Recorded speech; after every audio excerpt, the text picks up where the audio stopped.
బీసీలతో కాంగ్రెస్ రాజకీయ క్రీడకు తెరలేపింది. ముస్లిం vote bank కోసం రేవంత్ ప్రభుత్వం బీసీల లెక్కలను తగ్గించాలనే ఆరోపణలు ఉన్నాయి. బీసీలను కులాల వారీగా లెక్కగట్టిన ప్రభుత్వం ముస్లిం కుల వ్యవస్థను ఉద్దేశపూర్వకంగా విస్మరించడంపై విమర్శలు వ్యక్తమవుతున్నాయి.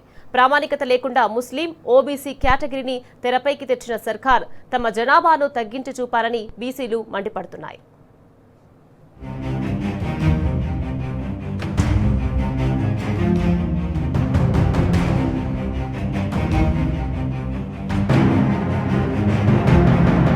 ముస్లిం ఓటు బ్యాంకును ఆకర్షించేందుకు కాంగ్రెస్ పొలిటికల్ గేమ్ ఆడుతుందనే ఆరోపణలు వెల్లువెత్తుతున్నాయి. రాష్ట్రంలోని కులాల సామాజిక, ఆర్థిక స్థితిగతులపై రూపొందించిన కులగణన నివేదికలో బీసీలు 56.33% నమోదైన సంగతి తెలిసిందే. ఇందులో ముస్లింలు 10.45% ఉన్నారని, బీసీల్లో అత్యధికులు వారేనని ప్రభుత్వం అధికారికంగా ప్రకటించింది. అయితే వ్యూహాత్మకంగానే బీసీల్లో అతిపెద్ద సామాజిక వర్గంగా ముస్లింలను ప్రకటించిందనే విమర్శలు వినిపిస్తున్నాయి. 42% రిజర్వేషన్ల నాటకం బిడిసికొట్టి బీసీల విశ్వాసాన్ని కోల్పోయిన కాంగ్రెస్ ప్రభుత్వం ముస్లిం ఓటర్లను తమ వైపునకు ఆకర్షించే వ్యూహంతోనే బీసీలకు కులగణన నివేదిక రూపొందించినట్టు రాజకీయ వర్గాల్లో చర్చ జరుగుతున్నది.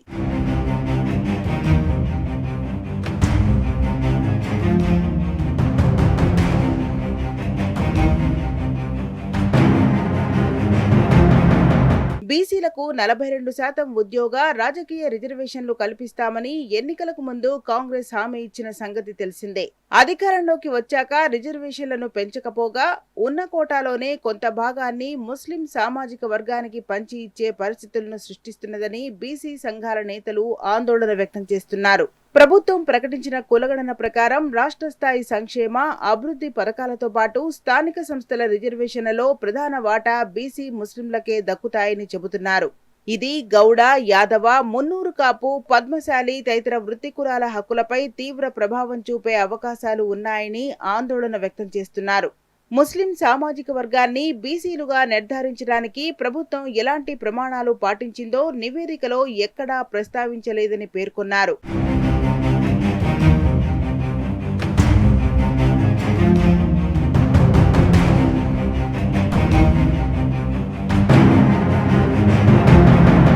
వాస్తవానికి ముస్లింలు ఏకరీతి సమాజం కాదని నిపుణులు చెబుతున్నారు.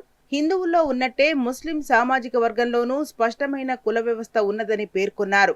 ఆష్రఫ్ ఆధిపత్య కులాలు, ఆజఫ్ వెనుకబడిన ముస్లింలు, అర్జల్ దళిత ముస్లింలు అనే 3 వర్గాలుగా ఉన్నారని చెబుతున్నారు. వెనుకబడిన వర్గంలో మదారి, నల్బంద్, సుర్జాపురి, అన్సారీ, మాలిక్ తదితర ఉపకులాలు ఉన్నట్టు చెప్పారు. మొత్తంగా 25 ఉపకులాలు ఉన్నాయని సమాచారం. కానీ రేవంత్ రెడ్డి ప్రభుత్వం మాత్రం రాజకీయ ప్రయోజనాల కోసం ముస్లింలందరినీ ఒకే వర్గంగా చిత్రీకరించిందని ఆరోపణలు వెల్లువెత్తుతున్నాయి. వీరిని బీసీల కింద ఎలా చేర్చారనే దానికి ప్రభుత్వం వద్ద శాస్త్రీయ ఆధారం లేదని చెబుతున్నారు. ఓబీసీ జాబితాలో ముస్లింల సంఖ్యను పెంచడం ఆర్థిక ఉన్నతికి కీలకమైన ముందడుగుగా కాంగ్రెస్ చెప్పుకుంటున్నది. దీన్ని బెంగాల్, తమిళనాడులో విస్తృతంగా ప్రచారం చేయడం ద్వారా అక్కడి ముస్లిం ఓటర్లను ఆకర్షించాలన్నది ముఖ్యమంత్రి రేవంత్ రెడ్డి ప్లాన్ అని అనుమానిస్తున్నారు.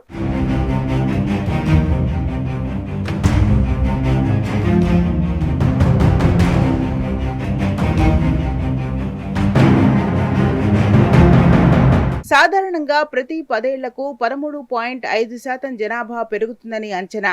అయితే సమగ్ర కుటుంబ సర్వేతో పోల్చితే కాంగ్రెస్ ప్రభుత్వం జరిపిన కులగణన నివేదికలో హిందూ బీసీల సంఖ్య దాదాపు 21 లక్షల వరకు తగ్గింది.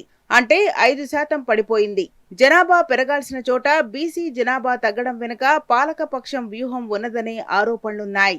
జనాభాను ఎంత పెంచి చూపిస్తే దానికనుగుణంగా రిజర్వేషన్లు పెంచాలనే డిమాండ్లు వస్తాయని కాంగ్రెస్ ప్రభుత్వం ఆలోచించినట్టు చెబుతున్నారు.